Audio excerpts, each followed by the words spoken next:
আদিত্য হঠাতে সলনি হৈ গ'ল। ৰাণীয়ে প্ৰথমে ভাবিছিল মানুহ সলনি হয়, কিন্তু এতিয়া তাই বুজি পাইছে মানুহ সলনি নহয়, মানুহৰ প্ৰকৃত ৰং সলনি হয় আৰু এদিন প্ৰকাশ পায়। আদিত্য আৰু ৰাণীয়ে ঘণ্টাৰ পিছত ঘণ্টা কথা পাতিছিল। দিনে ৰাতিয়ে তেওঁলোকৰ কথা বতৰা অন্তহীন আছিল।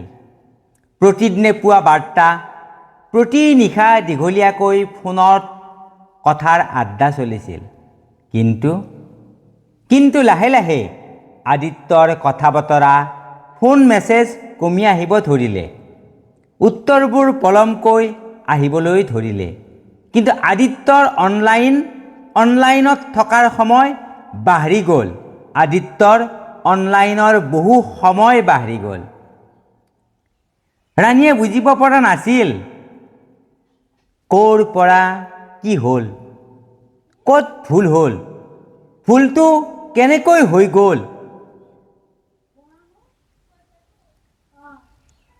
মনোবিজ্ঞানে কয়, যেতিয়া কোনোবাই আপোনাক আওকাণ কৰে আৰু গুৰুত্ব নিদিয়ে, কিন্তু আনৰ লগত কথা পাতে বা আনৰ লগত সময় পাৰ কৰে, তেওঁলোক প্ৰকৃততে ব্যস্ত নহয়।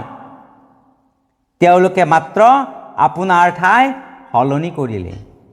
আনক সময় দিব বিচাৰিছে, আনৰ লগত কথা পাতি মজগুল হৈ থাকিব বিচাৰিছে। সেইবাবে আপোনাক গুৰুত্ব কমাই দিছে। এদিন ৰাণীয়ে সাহস গোটাই আদিত্যক সুধিলে, কি হ'ল? আমি কিয় আগৰ দৰে নহয়? কিয় ইমান ব্যৱধান আহিল আমাৰ দুয়োটাৰে মাজত?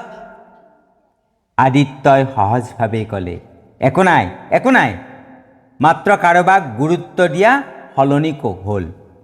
তুমি তোমাৰ পথত চলি থাকিবা, মই বৰ্তমান আনৰ লগত বহুত ব্যস্ত। সেই কথা শুনি ৰাণী নিমাত হৈ পৰিল। কাৰণ কেতিয়াবা মৌনতাই বুজাই দিয়ে যিবোৰ অনুভৱ শব্দই বুজাব নোৱাৰে। সময় পাৰ হৈ গৈ থাকিল। আগতে অমৃত বুলি ভবা বিষবোৰ কমি যোৱা নাছিল, কিন্তু ৰাণী শক্তিশালী হৈ উঠিল।